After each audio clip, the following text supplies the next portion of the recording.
Okay, servicing costs.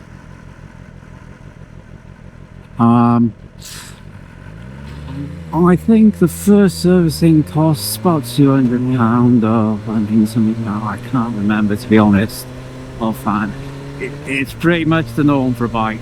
Servicing's not cheap by any means, but I'm yet to find out what servicing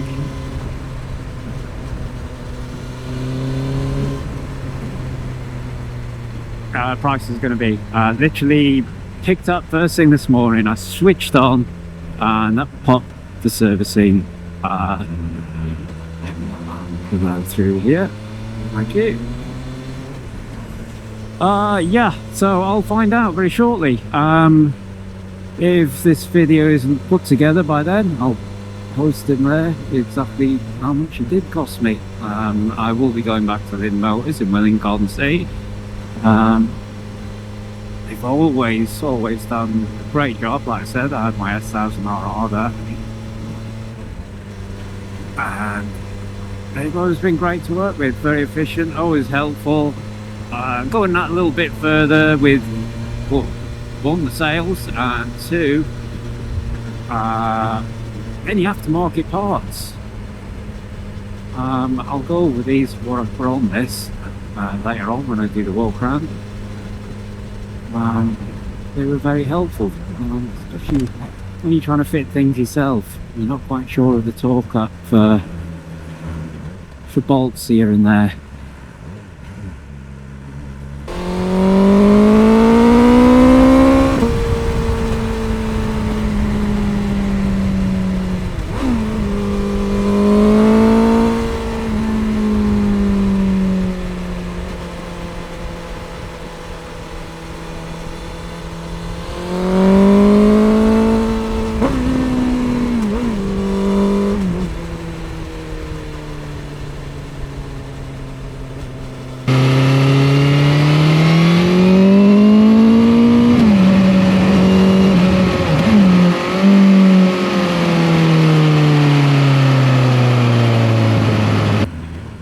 Right, I'm going to go up for a spin up to Ashridge. Lovely little place, great for walkers. Roads are good. Big houses up here as well. Watch the bounce up the bike. Yeah, suspension's quite firm.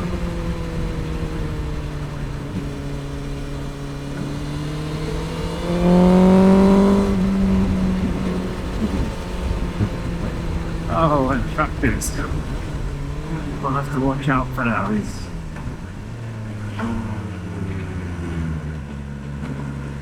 Oh, that's the lovely trail of mud.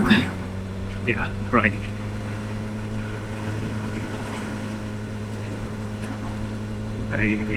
Oh, the joys of biking on these back roads. The other thing I got to contend with is the low sun here. Rain of the bikers in this time of year. Yeah, steering, spot on. Rolls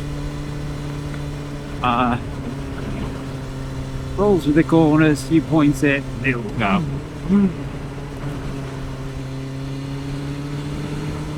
Be careful on here. We're a little bit moist. There's a lot of gravel and shit all over these roads here. No, because we went up last weekend. This road was, the centre of it was just pegged. And with the sun in your eyes, you tend not to see the gravel for the last minute. Hopefully it'll change direction up here. Get the sun up our eyes.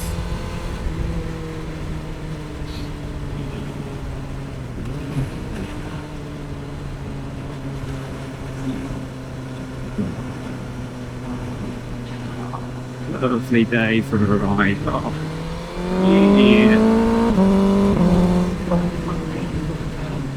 That's why you gotta be careful over the brows.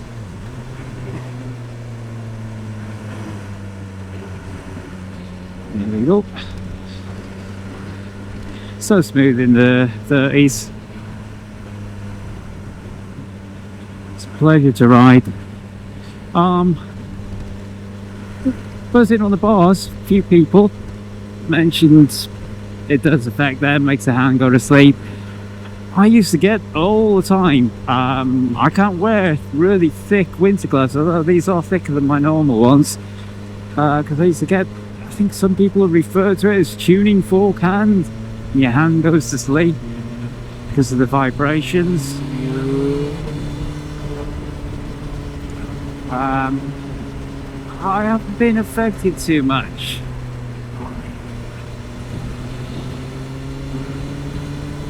On this bike. I do have to admit, at motorway speeds, I've had once or twice where the tingling's become very, very spiky, almost electric. I can feel it through the left peg a touch. Not really anything to worry about.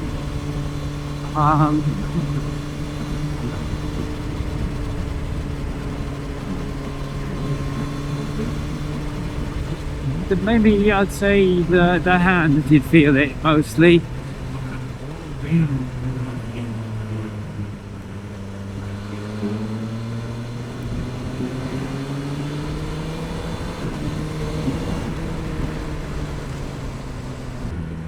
This is Ashridge. Beautiful little place to walk. Figured it might be a quiet, secluded place I can do a walk around, hopefully with a bit of sun. There's usually places to park in here. Let's see if there's anything a little bit out of the way at the back here. I'll take you around the bike. The bike's not going to be in the cleanest of conditions here. It'll probably look like it's been dragged through a hedge backwards. The M1000R. This is pretty much standard. Got it from the showrooms, as I said. Lynn Motors, Willing Garden City. Pretty much standard, except for the only things I added to this bike were the Evo radiator guards, the side crash bungs, the Evo Tech, same for the cotton reels and crash bungs on the spools on the front and back. From the front, bit of a Marmite bike from the front. I do like the new 25 headlights. Wings. Okay, let's get the wing bit out of the way. Not everybody likes them. I think you get about 18 kilograms downforce from these, about 136 mile an hour. And somebody did mention they don't even really come into play till 80. One thing somebody did mention, I'm not a wheelie man, but if you're into your wheelies, apparently with the wheel up, steering the bike with these wings, any bike with wings, is a lot harder apparently. There you go. The bike comes with M levers, they're foldable. The piece in the middle there, that's in case you drop the bike, and they snap off. Fully adjustable. Oh, great fit. So if you get one of the bikes, just make sure you set those up first. Mirrors, great. They look great. They're solid. BMW, like I said. Why didn't you stop the buzz? You can't. You can't. Without balancing shafts, you can't stop the vibration of these inline fours. So you're always going to get a buzz. It's just something you have to put up with these. Every bike has its quirks, but maybe weighted mirrors. There's some solutions out there if you trawl about online. Brakes, large disc in the front. Here, Nissan brakes. They do have their logo is M, but they are Nissan brakes, 4 pots. Very strong, great bike. As soon as you feel that bike, just pull on those brakes and it brings it to a stop, whatever speed you're doing. Same rear great. The brakes, same. I think they're still I think they're still Nissan, but quote me if I'm wrong. Press the middle button. Great startup screen. I've set it at the moment, as you can see it's in sport dash mode. You can see just how much traction control and braking is applied, etc. Your max lean and revs, etc. and speed, obviously. Okay, if we just press the red start, we'll fire it into life. Morning, off we go.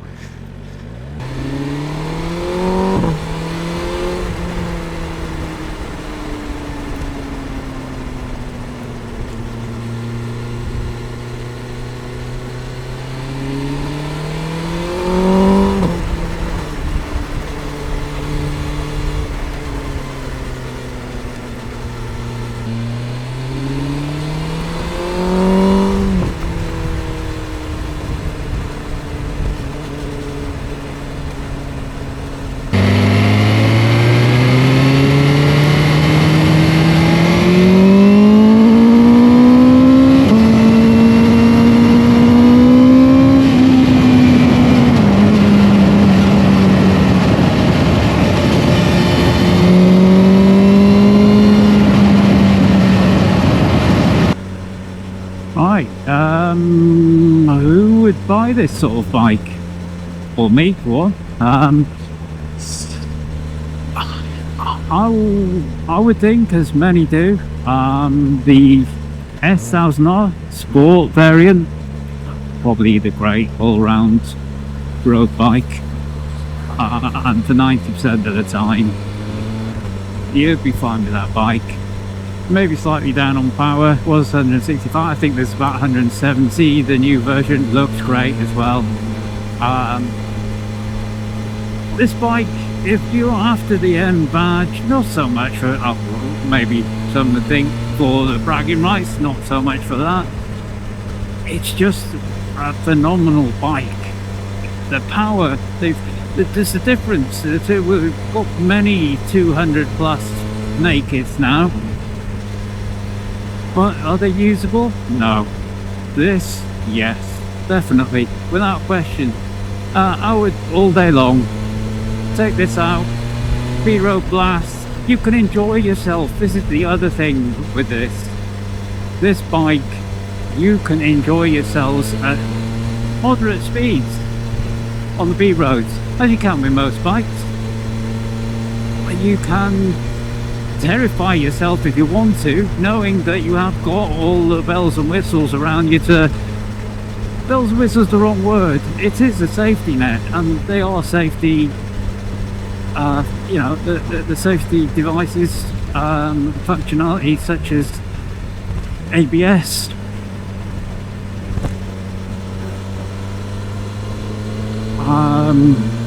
Traction control these days, they work seamless. You cannot at any time feel them working.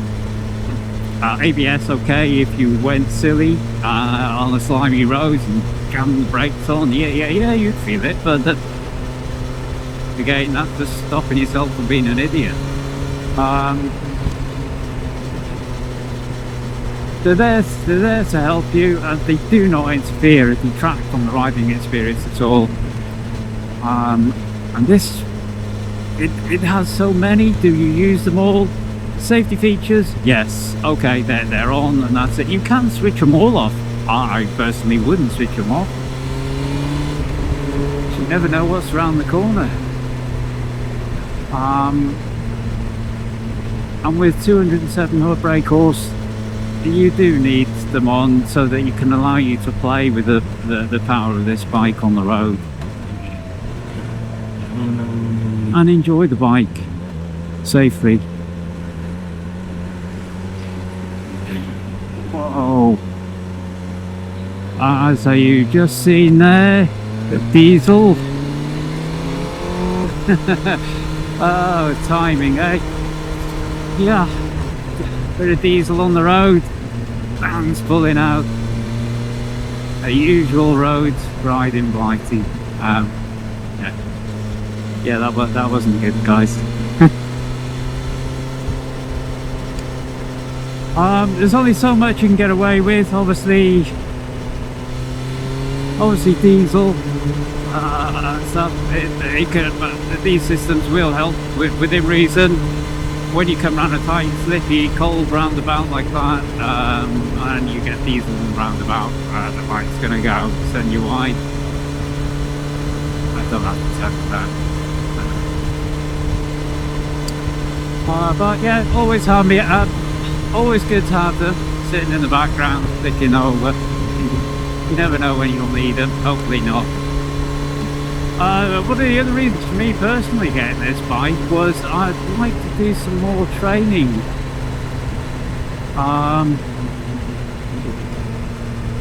And I find, or I feel, with the KTM, as smooth as you try to be with it, it was still a bit rough around the edges. So for doing slow manoeuvres and things and improving that sort of riding, you can do it, don't get me wrong, but I wanted to go back to the smooth inline 4 to maybe just perfect a little bit more of that sort of riding, a bit of everything, and I've got to the age now where I'm probably past the pushing it for the adrenaline. I enjoy riding. I also enjoy riding safely. I can still push it and have a bit of fun.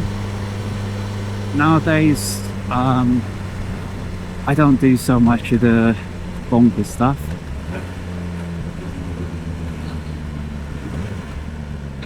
I also get some sort of...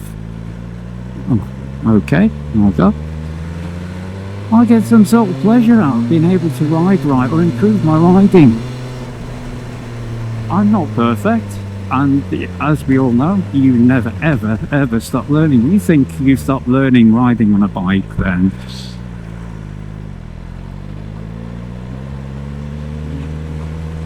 maybe you shouldn't be riding the bike. But it's nice. It's nice just to enjoy the ride. If I'd give any advice to any newcomers to motorcycling, it would be this: never stop learning. You're going out for a ride, use it as a learning experience. You'll make mistakes. No, that's inevitable. Doesn't matter what level you are, you'll make mistakes. But you are. The more improvements to your riding you make, the more you can enjoy your riding. Riding smooth, it may not look fast, but some of these guys who ride smooth, they shift, they get from A to B very fast.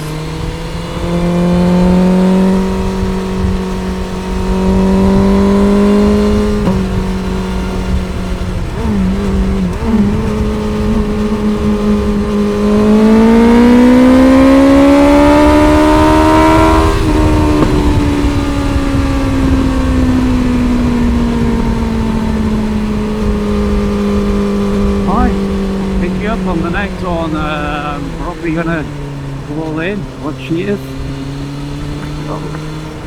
Let's pull out here. Stop for warm coffee, I think.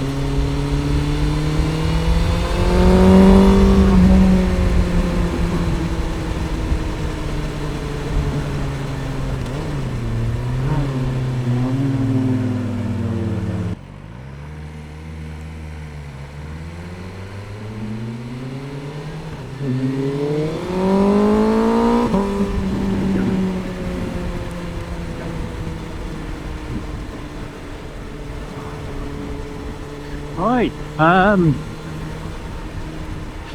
homeward bound at the moment. Heading back from Dunstable Downs.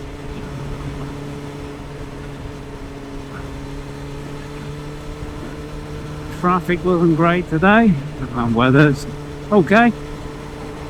At least it wasn't snowing or raining once.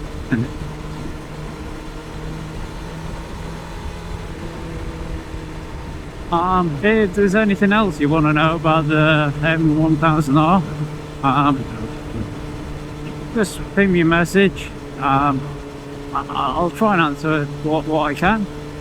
Again, if I have come up with anything and anything incorrect on the video, please give me a shout and I'll try and correct it next time around.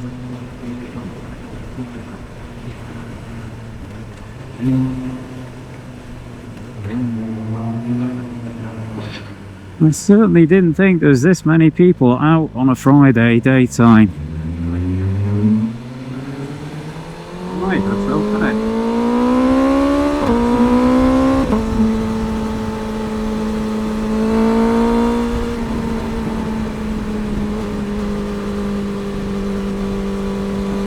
Wow, it just takes.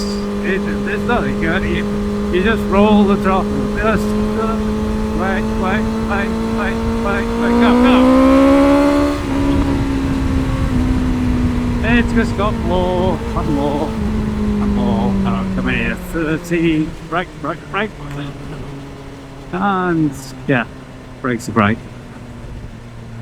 Back down to civil riding in the 30s. It does turn on a pin, this one. I'm not the best at U-turns. I'm okay now and again. A bit self-conscious when I do these things, as we do. But this bike's a nice bike to sort of get used to doing this, and I have done it in fairly tight, for me anyway, situations. And it's pulled it off quite nicely. The turning circle's not that bad. I haven't actually stood with it to see what the turning circle's like. Certainly nowhere near as bad as some of the sports bikes. I guess that brings me as to what's it like on the motorways, long distance. Now, I not long ago went up to Wales to see my family up that way. And I rode that up there and back again. That's probably about 450 mile round trip. So I'd say, yeah, maybe 250 each way. It can get a bit achy. The seat's a little bit hard. I came from a sports bike background, even coming back from the KTM. I don't think it's that bad. It's a little bit more sporty than most of the uprights, but we're talking just a tiny bit more on the wrists. The pegs are a little bit back, nothing much. You can push your feet just a little bit further down, stand there, all's good. It's great. If you want to tack up and get going, you can.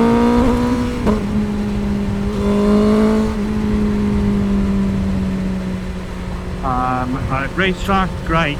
Moving around the seat, yes. Another thing as well, people thinking, oh no, I don't get on. I've looked at the seat height on paper and that's never going to fit me. Don't write this bike off at all. The seat is shaped in such a way you can easily get your feet on the floor. I'm 5'7", probably about 5'6" now, shrinking as you get older, but I can get down. I can put the flat of one foot on the ground with my foot on the brake. It's fine.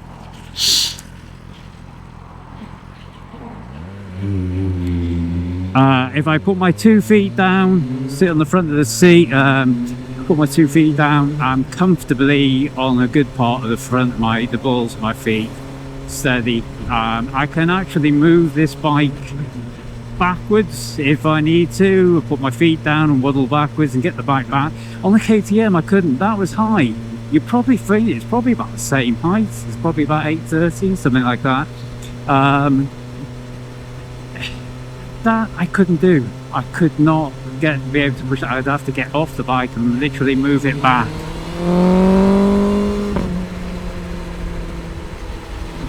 Um, yeah, so this is comfy. So don't write the bike off if you think, oh, I'm a bit of a short ass. No way I'm going to be getting my feet down on that, looking at the height of the seat. So go down, take yourself into the dealers, go for a test ride. You will be pleasantly surprised. Doesn't matter how small you are. Well, it does actually, but within reason. I'm not exactly tall, 5'6", say, and I can comfortably get my feet on the ground, maneuver the bike, not worried about whatsoever. It's fine. Anything else I'd say the bike? One thing I would say, insurance can be a bit high. I would suggest before purchasing the bike, go out and get some quotes first. When I was at the dealers, they were very thorough. They were great at Lind Motors. They did mention quotes. You had quotes, see what your insurance is going to be. I hadn't at the time. With me being 55 at the time, I didn't really think, having a good record as well, I didn't think I would it wouldn't push the boat out too far price wise. But yeah, it can be expensive. Shop around, definitely shop around. If you're unsure, get your quotes before you purchase the bike, and just make sure. I think because the bike's expensive, it's now the cost of bikes these days. We've got to contend that insurance has gone up 40 to 60% in the last year or so. With that, on top of the already high insurances for bikes, yeah, you know, you can just drop your bike. Oh, look at it, and you're wrong, and you've just done £3,000 worth of damage. So, given the expense of the bike, the power. I mean, this bike weighs 199 kilos. It's 207 brake horsepower, 113 newton meters of torque. It's a punchy bike. They've taken the engine straight out of the M1000R, 200 and odd thousand, 207, 210 brake horse. They haven't detuned the thing. They've popped it straight in there. They've added a tooth on the back to increase gearing and acceleration, because if you ride a naked bike, that's what you want. Fast, accelerating, punchy bike, and that's what this is. But that can also get you in trouble, and I guess that's why the insurance is quite high on some of these bikes now. Put a lot of engine, a lot of power in these bikes. The electronics can tame it, but only to within reason. This is a bike of two halves. A Jekyll and Hyde, for younger viewers, don't know who Jekyll and Hyde are. It was a scientist, doctor, I believe, who used to be calm, normal,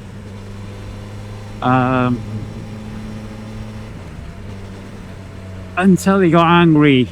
And then would become,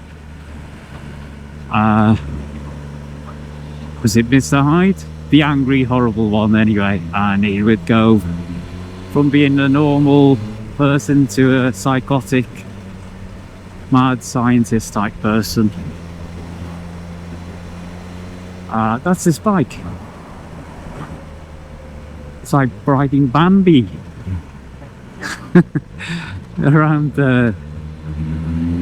these roads.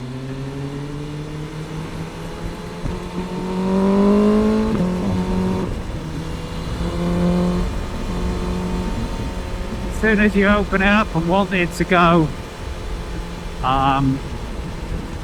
it becomes the terrifying one.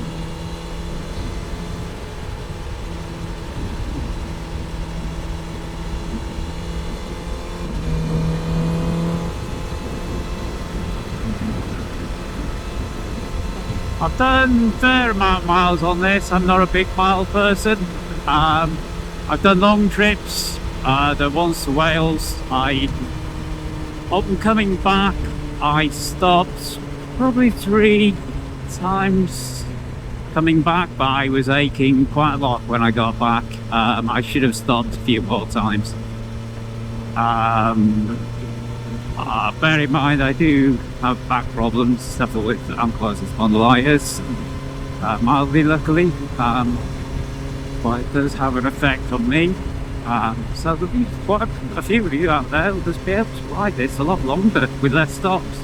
It's comfy, keep yourself up, try and keep your weight, use your core, keep your weight off the wrist, and you'll be fine for quite a good number of hours on this bike.